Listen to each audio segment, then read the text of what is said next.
everyone, and welcome back to Learn a Thing Thursday.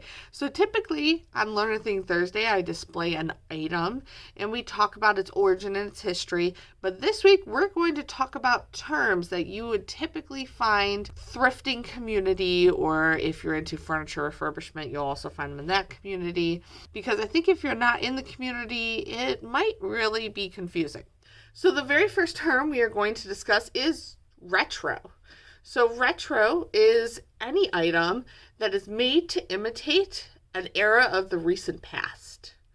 So, for example, if you had a fashion designer who decided to make bell bottoms, those would technically be considered retro because those bell bottoms are made today and they're made to imitate an older fashion or trend that once was and is no longer is. So that is what retro is. I think retro is pretty self-explanatory, but the next one we're going to talk about isn't so self-explanatory.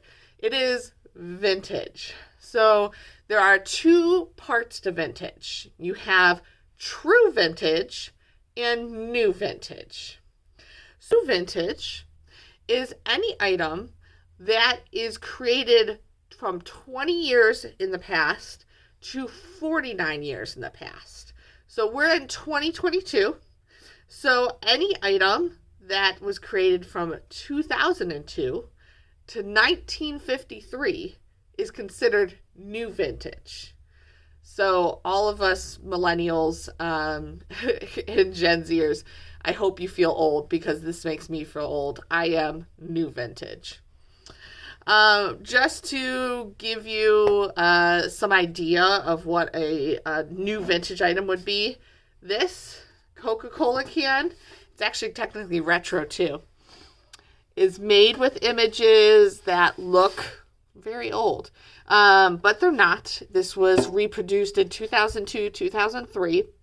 It's technically new vintage, but it is also in a retro or vintage inspired style due to the images. It's just a Coca-Cola tin, but hey, it's kind of cool. Nice little Christmassy Coca-Cola tin.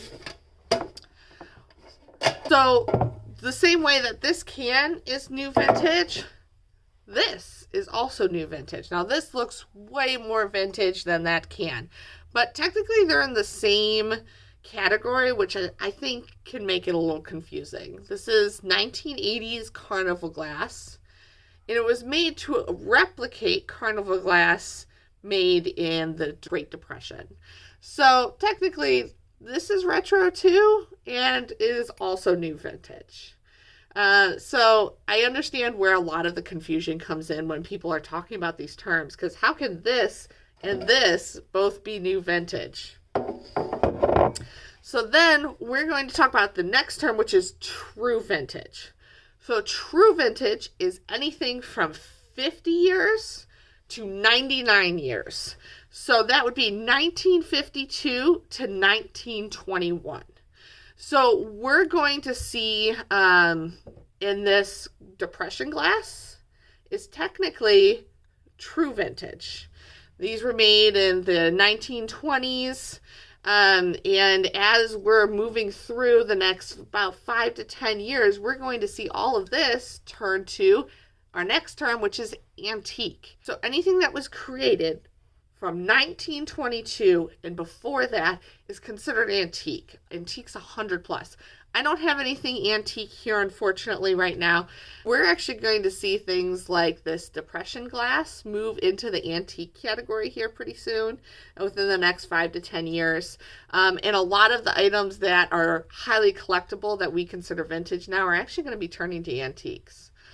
So these definitions obviously are constantly moving as the years go by. More things are absorbed into these categories of vintage or true vintage, new vintage, or antiques. So it is constantly changing, but now you have a good baseline of what these terms mean when you see people refer to them.